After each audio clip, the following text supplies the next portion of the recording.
এক গ্রাম্য বেদুইন সে এসে বলছে, মুহাম্মদ, ওই যে দূরের খেজুর গাছ, সেটা যদি বলে তুমি আল্লাহর নবী, তাইলে আমি কালেমা পড়ব।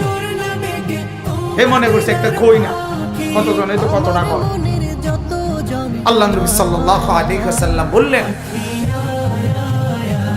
যে খেজুরের গাছটা ওইখানে থাইকা সাক্ষী দিত না এখানে আইসা সাক্ষী। ওই লোক অবাক হয়ে গেল, বলল, এই মুহাম্মদ কি বলতেছ?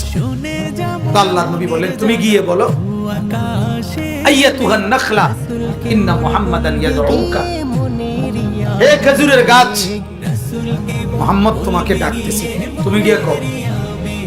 লোকটা বলল, আল্লাহর নবী সাল্লাল্লাহু আলাইহি সাল্লামের নাম সাআতিশ শাজার, কিতাবের মধ্যে